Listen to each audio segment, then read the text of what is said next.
Before we begin this story, make sure you hit that like button, subscribe to Epic Story Spot, and watch the video to the very end to uncover all the secrets. Anna had always found comfort in the quiet predictability of her Aunt Beatrice's life. The house, a charming two-story with a porch swing and a garden bursting with roses, was more than just a house. It was a sanctuary. It was where Anna had spent every summer as a child, where she had found solace after her parents' passing, and where she had been promised a future. Her Aunt Beatrice, a woman whose kindness was as legendary as her green thumb, had always been clear. "This house will be yours one day, Anna," she would say, her eyes twinkling. "It's the place for you to build your life, your own family." When Aunt Beatrice passed away peacefully in her sleep at 87, Anna wasn't just grieving a relative. She was grieving the loss of her rock, her second mother. Her aunt's will was a simple formality, a final testament to a life of quiet generosity. Or so she thought. When the lawyer called her into his office, a man with a tired face and a stack of papers, Anna's heart felt a flutter of anticipation. This was the final step before she could move into the home she had dreamed of since she was a little girl. "I'm afraid I have some difficult news," the lawyer said, his voice flat. He explained that a last-minute codicil, a final change to the will, had been added just 2 weeks before her aunt's death. The house, along with the rest of the estate, had not been left to Anna. It had been left to the neighbor, a woman named Evelyn. Anna's world went silent. It was as if someone had turned off the sound.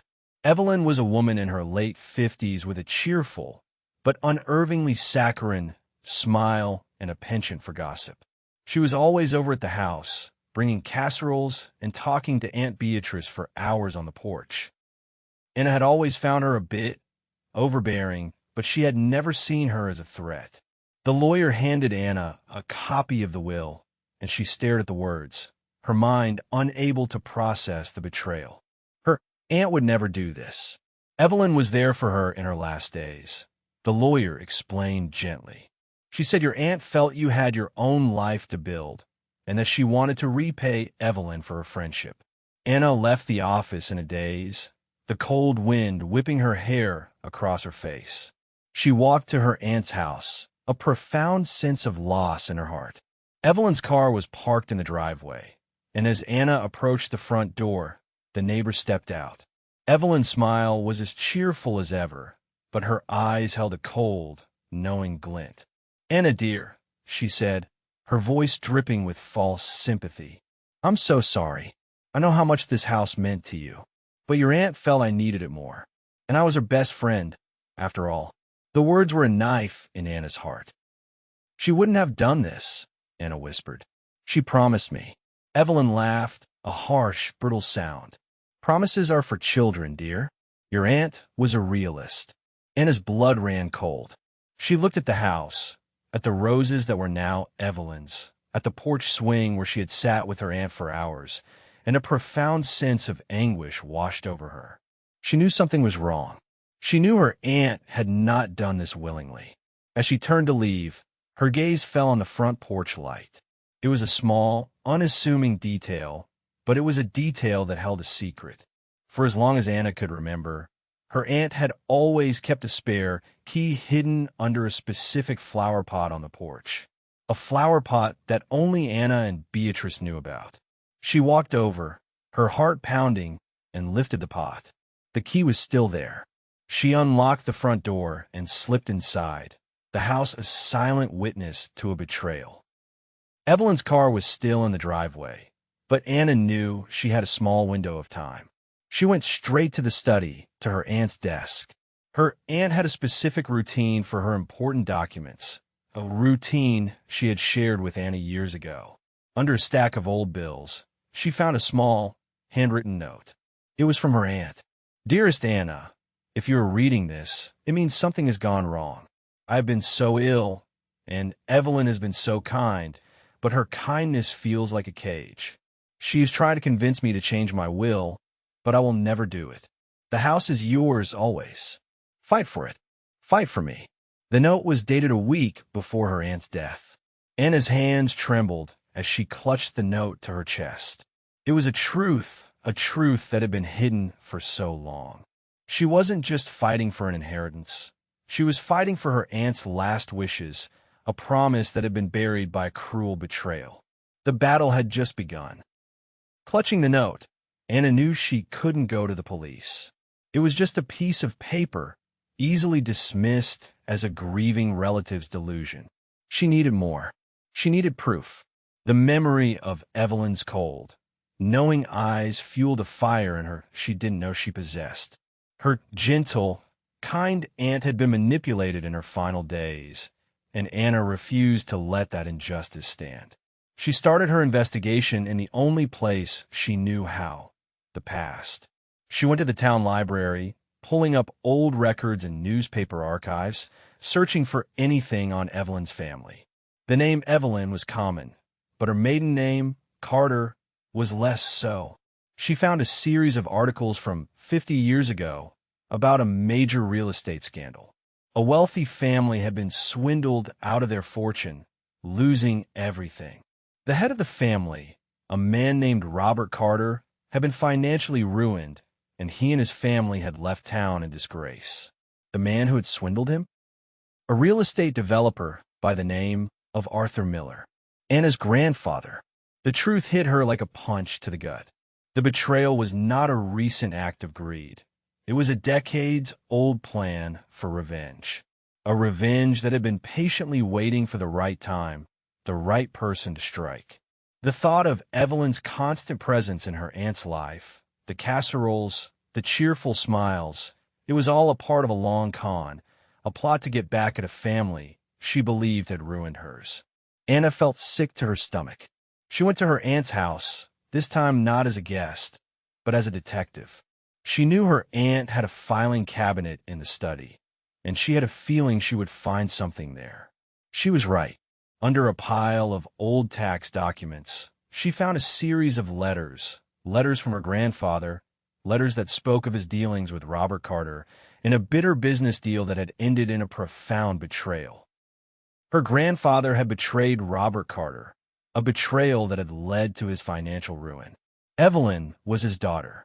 The pieces of the puzzle were all coming together. She had to find a way to use this information to fight for her aunt's last wishes. Anna knew she needed help. She couldn't fight a battle like this alone. She went to see her family's old lawyer, a man who had known her since she was a little girl. She laid out the story, the betrayal, the secret history, the note, the letters, and the forged will. The lawyer, a kind, quiet man with a gentle face, listened patiently. When she was finished, he sat in silence, his mind processing the information. "I'm afraid this is not a legal case," he said, his voice soft. "It's a moral one. We have no legal proof. Evelyn is a master manipulator. She will deny everything. We have no legal recourse. I'm afraid you have to let this go." Anna's heart sank. She had come so far, only to be told there was nothing she could do. She felt a profound sense of anguish. She was on her own, with a secret that was eating away at her soul. She looked at her aunt's note, at the words, "Fight for it. Fight for me." She knew she couldn't give up. She had to fight. She went to her aunt's house, this time not as a guest, but as a warrior. She was going to confront Evelyn. But this time she had a plan. She was going to use the secret that she had found to her advantage. She was going to use the truth to expose the lie. She was going to use the truth to fight for her aunt's last wishes. She was going to use the truth to fight for her family. Anna returned to her aunt's house, not as a guest, but as a warrior. The house stood silent, a silent witness to a betrayal that was a half-century in the making. She walked to the front door, her heart pounding in her chest, and knocked. Evelyn opened the door, her cheerful smile unwavering. "Anna, dear," she said, her voice dripping with false sympathy. "I'm so sorry, but I really have to get the house ready. Perhaps you could come back in a few days?" Anna's eyes held a cold, knowing glint. "No, Evelyn," she said. "I think we need to talk now. About your family. About the name Carter." The smile on Evelyn's face faltered. Her eyes, those cold, knowing eyes, narrowed. I don't know what you're talking about, she said, her voice flat. My family is none of your business. Anna's voice was filled with a new, fierce determination. Your family is my business. Your father, Robert Carter, he was ruined by my grandfather, Arthur Miller. Your family left this town in disgrace. This isn't a simple act of greed, is it? This is revenge. This is about making my family pay for something that happened 50 years ago. This is about stealing what you believe is rightfully yours. The smile on Evelyn's face vanished, replaced by a look of pure, unadulterated fury. You know nothing, she hissed. Your grandfather was a thief. He stole everything from my family. He left us with nothing. My father died of a broken heart, a heart that was broken by your grandfather. This is not about a house, Anna. This is about justice. This is about my family finally getting what is owed to us. Anna's voice was soft, but her eyes held a new, steely resolve. You're wrong. My grandfather had his secrets, but he wasn't a thief. And my aunt loved me. She wanted me to have this house. You manipulated her. You made her change her will. You took advantage of her kindness. Evelyn laughed, a harsh, brittle sound. I didn't force her to do anything. Your aunt was a kind, but very frail woman. I simply helped her see that I was the one who deserved this house, the one who was here for her in her last days. I didn't force her, Anna. She gave me the house. She gave me her love. You were never there for her. You abandoned her. This is her final act of revenge. This is her final act of kindness. This is her final act of love. This is a debt that has been paid. Anna felt a profound sense of anguish. She looked at Evelyn, at the woman who had stolen her family's history, and a part of her felt a sense of sadness. Evelyn was not a villain. She was a person who was hurt. But she had hurt Anna and her aunt, and she had to be stopped. Anna's eyes held a new, steely resolve. You're wrong, she said. I was here for her. I was her family. You were a neighbor, and you will not get away with this. Evelyn's face contorted into a mask of pure rage. You can't prove a thing. The will is signed, witnessed, and legal. No one can touch me. No one can touch this house. You lost. Your family lost. She slammed the door in Anna's face. Anna stood on the porch, her heart pounding in her chest, a profound sense of helplessness. She had the truth, but she had no proof. She had no way to fight. She was alone. Then she remembered the note. The note from her aunt, the note that said, "Fight for it. Fight for me." She went to the lawyer's office, the lawyer who had told her there was nothing she could do. She showed him the note. He looked at it, his face a mask of profound sadness. I'm sorry, Anna, he said. This is not a legal document. It's just a note. It's not enough. Anna's heart sank. She was on her own. She was about to give up when she noticed a single name on the bottom of the will, a name she had never noticed before, Mary Jenkins. Mary Jenkins had been a friend of her aunt's for 50 years, a kind, quiet woman who lived a few blocks away, a woman who had been a witness to her aunt's will. She went to Mary's house, her heart pounding in her chest. Mary opened the door, her face a mask of surprise. Anna explained everything, the will, the betrayal, the secret history. Mary listened, her eyes wide, tears streaming down her face. I'm so sorry, Anna, she said. I didn't know. She came to me a few weeks ago, asking me to sign a document. She said it was a change to her will. She told me it was just a formality. She said it was a small change, a small gift for her friend Evelyn, for all her kindness. She said it was nothing to worry about. But now I know the truth. Anna's heart leaped.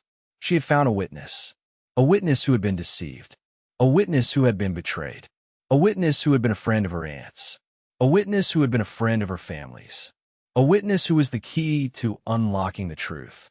With Mary by her side, Anna finally felt like she was not alone. The quiet, kind woman who had been her aunt's friend for 50 years was the key to unlocking the truth.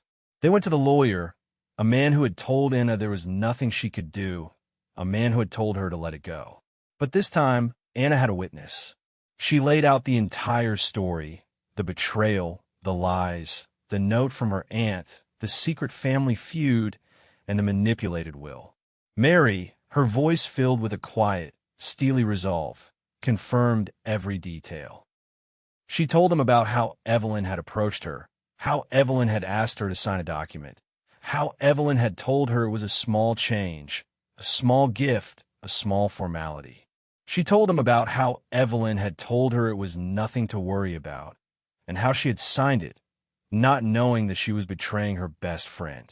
The lawyer's eyes, which had been so tired before, now held a new, fierce determination. He made a call to Evelyn's lawyer, a call that was filled with a sense of triumph. A few days later, they were all in a room, the lawyer, Evelyn, and her lawyer, Anna and Mary. The room was small and tense, a room filled with a palpable sense of anger, a room filled with a palpable sense of fear.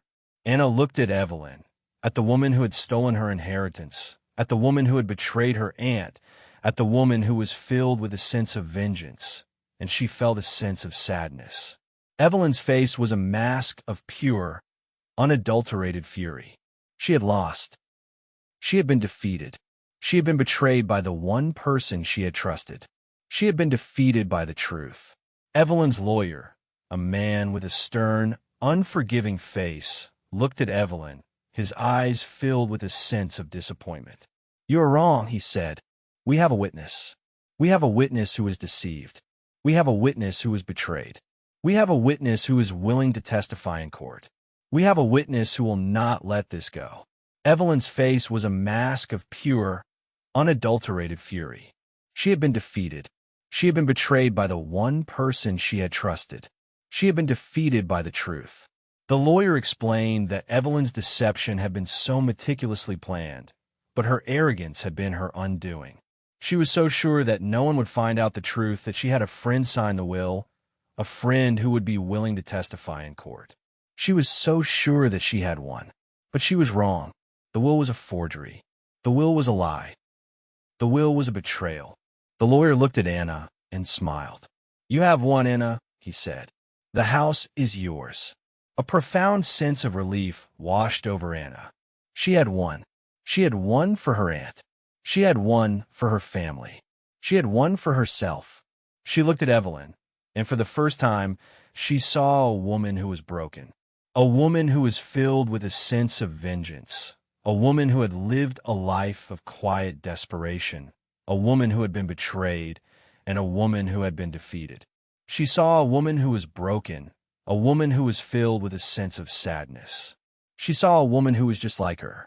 She walked over to Evelyn, a profound sense of forgiveness, a profound sense of peace. "I'm sorry," she said. "I'm so sorry for what happened to your family.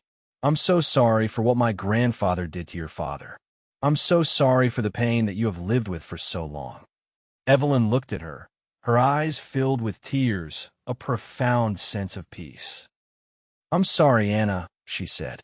"I'm so sorry for what I did to you. I'm so sorry for what I did to your aunt. I'm so sorry for what I did to your family. I'm so sorry for the betrayal. I'm so sorry for the lie. I'm so sorry for the pain that I have caused you. I am sorry." The words were a prayer, a truth that had been buried for 50 years. The battle was over. Anna had won. A few days later, Anna stood in her aunt's garden. The house was hers. The garden was hers. The porch swing was hers. She walked to the porch swing and sat down, a profound sense of peace, a profound sense of gratitude. She had not just won a house. She had won a family. She had found a new friend, a friend who had helped her fight for her aunt's last wishes. She had found a new purpose. She was no longer just a woman who had lost her aunt. She was a woman who had found her voice, a woman who had found her strength, a woman who had found her purpose. She looked at the porch swing and smiled. Her aunt was watching over her. Her aunt was proud of her. Her aunt had been a woman who was kind, a woman who was loving, a woman who was a hero. Anna had won the house, but she had won more than that. She had won a profound sense of peace, a profound sense of justice, a profound sense of love. She looked at the house and smiled. It was a place for her to build her life, a place for her to build her own family, a place for her to build her own future. Don't forget to hit that like button, subscribe to Epic Story Spot, and turn on the notification bell so you never miss a story. Let me know what you thought in the comments below and share this video with a friend. And as always, make sure you watch until the very end.